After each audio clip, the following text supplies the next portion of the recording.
बहुत से लोग हैं, बहुत सी तंजीमें हैं जो कुछ नहीं कर सकते तो किसी खुराफात की तरफ भी जहन ले जाते हैं।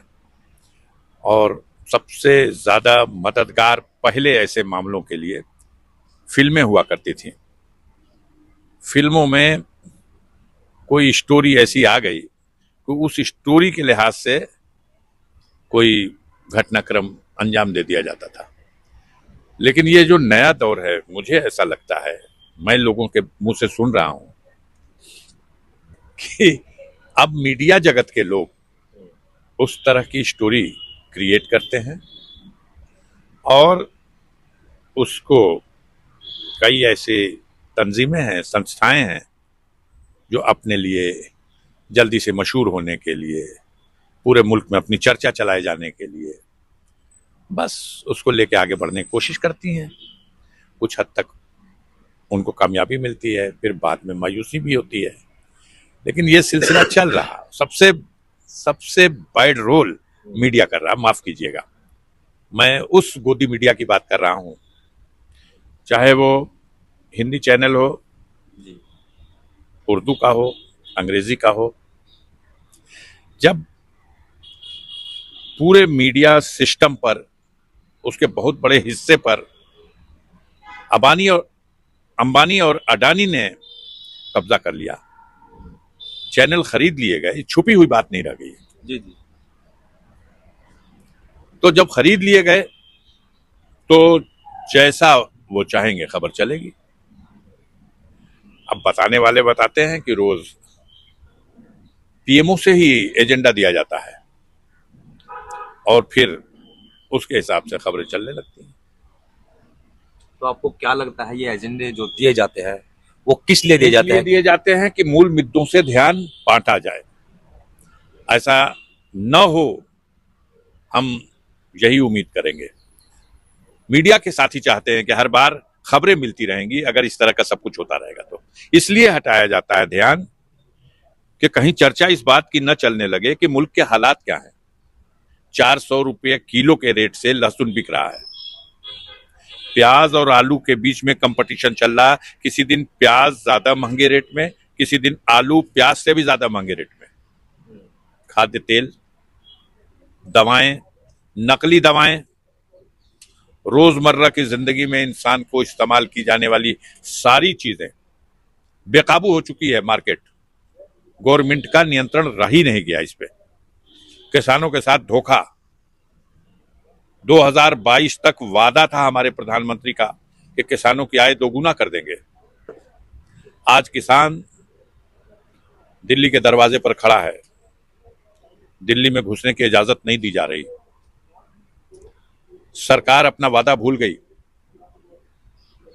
किसानों का धान तौल केंद्र पर आए, तौल केंद्र खोले जा रहे हैं, लेकिन जो समर्थन मूल्य तय किया गया, किसान कहता है हमारी पैदावार का, हमारी उपज का, जो हमारी लागत का मूल्य है वो भी वापस नहीं आ रहा।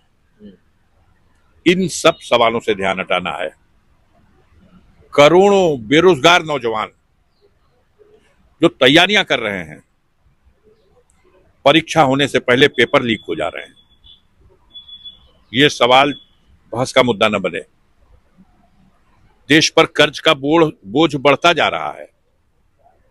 जब देश के प्रधानमंत्री के पद पर शपथ ग्रहण किया हमारे नरेंद्र मोदी जी ने, तो 1,49,000 समथिंग, 1,49,000 करोड़ रुपया देश पर कर्ज का बोझ था। उस समय जनता के ऊपर कर का इतना बोझ नहीं था। आज कर, टैक्स का बोझ 4 गुना बढ़ा दिया गया और देश पर कर्ज का बोझ भी वो 2,05,000 करोड़ रुपया हो चुका है। इस जवाबदेही से बचने के लिए देश जल रहा है। मणिपुर में नफरत के बीज बोए गए थे 3 साल, 4 साल, 5 साल पहले। अब फसल तैयार हुई तो 1.5 साल हो गया, मणिपुर जल रहा। महिलाओं को सड़क पर मादरजाद नंगा करके दौड़ाया जा रहा, मारा जा रहा, हत्याएं हो रही, हजारों हजार सोफिस्टिकेटेड वेपन बरामद हो रहे हैं। हमारे देश के प्रधानमंत्री न संसद पर इसमें चर्चा, न संसद में इस पर चर्चा करना चाहते हैं, न वक्तव्य देना चाहते हैं, न मणिपुर जाकर के उस आग को बुताना चाहते हैं। समर्थन वापस ले लिया जिस स्थानीय पार्टी ने समर्थन दे रखा था। चीफ मिनिस्टर का अजीब नाटक है, वो त्याग पत्र देने चलते हैं और रास्ते से दिल बदल जाता है। सारी दुनिया देख रही है, अवाक है क्या हो रहा है। हमें अपने पड़ोसियों की चिंता सता रही है, लेकिन हमारा शरीर खुद जल रहा, हमारा देश खुद जल रहा, नफरत की आग में जल रहा, और उसी नफरत के बीज को देश के दूसरे हिस्सों में भी बोने की कोशिश की जा रही है। हम मीडिया के साथियों से इन्हें लोकतंत्र का चौथा स्तंभ ये संज्ञा दिया है देश ने, देश की जनता ने। हम मानते थे कि मीडिया एक आईना है जो मेरे करतूतों को मेरे सामने परोस देगा, लेकिन आज मीडिया, ये गोदी मीडिया, ये बिका हुआ मीडिया, इसको एजेंडा बताया जाता है और उस एजेंडे के ऊपर खबरें बन रही हैं। ये दुर्भाग्य है मेरे देश का। मैं क्या कहूं इस सवाल पर। लेकिन सवाल इसमें यहाँ पर फिर यही उठता है कि मुसलमान वो मीडिया द्वारा भी पीड़ित है, वो सरकार द्वारा भी पीड़ित है। आपने कहा कि मुद्दों को डाइवर्ट करने के लिए महंगाई पर, बेरोजगारी पर, जो कर्ज है देश पर जो है विदेश का, उस पर बात ना हो, मणिपुर पर बात ना हो, इन चीजों से जहनों को जो है मोड़ने के लिए, डाइवर्ट करने के लिए ऐसे मुद्दे मीडिया को थमाए जाते हैं। लेकिन ऐसे मुद्दों में मुसलमान और मुसलमान से जुड़े हुए मुद्दे ही क्यों थमाए जाते हैं, ये चिंता का विषय। आपके भी मुंह से सिर्फ मुसलमान और सिर्फ मुसलमान ही क्यों? बात कीजिए, बेरोजगार नौजवान तो सब है, उसमें मुसलमान भी है। महंगाई की मार तो सब पर पड़ रही है, उसमें मुसलमान पे भी पड़ रही है। ये अराजकता, ये गिरती हुई कानून व्यवस्था की स्थिति, हाँ एक चीज में जरूर कि सबसे सॉफ्ट टारगेट मुसलमान को बना लिया गया। ये जो अब नफरत के बीज बोए जा रहे हैं, ये हिंदी भाषा भाषी क्षेत्रों में, पूरे देश में नहीं, जी जी जी, हिंदी भाषा, हाँ हिंदी भाषा भाषी क्षेत्रों में, वहां इस तरह का किया जा रहा है। अलग जगह पर अलग भाषा है, अलग विचारधारा है। आसाम में जाएंगे बीजेपी के नेता तो वहां कहेंगे हम बीफ पर कोई प्रतिबंध नहीं लगाने जा रहे हैं। नागालैंड में जाएंगे तो कहेंगे पूरी तरह इजाजत है, आप काटिए खाइए। भारत दुनिया का दूसरा सबसे बड़ा एक्सपोर्टर है बीफ का। भारत में 10 सबसे बड़े एक्सपोर्टर बीफ के मुसलमान नहीं, हिंदू हैं। जी। भारत सरकार लाइसेंस दे रखी है और हमारे सनातन धर्म की पीठ के शंकराचार्य श्री अभिमुक्तेश्वरानंद जी महाराज ने भारत को राष्ट्र माता की संज्ञा, उपाधि और दर्जा देने की मांग की है और पूर्ण रूप से बीफ पर प्रतिबंध लगाने की मांग की है।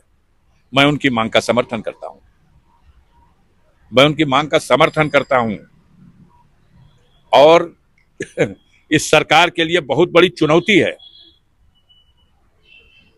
कि जब 4 ही पीठ है संसार में सनातन धर्म की, और जब हमारे शंकराचार्य जी महाराज उन्होंने खुद इसकी पहल कर दी है, तो आखिर देर किस बात की? भारत सरकार को गौ माता का दर्जा देकर राष्ट्र माता का दर्जा देने में आखिर विलंब क्या है? आप इस पर क्यों नहीं सवाल पूछते, इस पर बहस क्यों नहीं करते? पूछिए बीजेपी के नेताओं से, बताइए जाके कि अफजाल अंसारी इस पक्ष के समर्थन में है, पूछिए। इस पर चर्चा न चले। एक तरफ शंकराचार्य जी आंदोलन चला रहे हैं, वो गए आसाम में, उनका जहाज ही लैंड नहीं होने दिया गया। वो देश के दूसरे हिस्सों में जाकर के इसकी अपील कर रहे हैं। कानून तो संसद में बनेगा। संसद में बैठे हुए सत्ताधारी पार्टी के लोग इस सवाल पर क्या उत्तर दे रहे हैं? अल कबीर, मैं नाम ले रहा हूं, अल कबीर, ये एजेंसी एक हिंदू भाई की है जो हिंदुस्तान में बीफ का सबसे बड़ा एक्सपोर्टर है। मोदी जी की हुकूमत है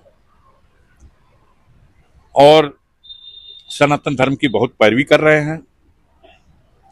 हमारा हर हिंदू भाई गाय को अपनी माता के रूप में देखता है, मानता है, एक आस्था है। उसका सम्मान करें, बंद करें, बंद करें, 100% बंद करें। उसको राष्ट्र माता का दर्जा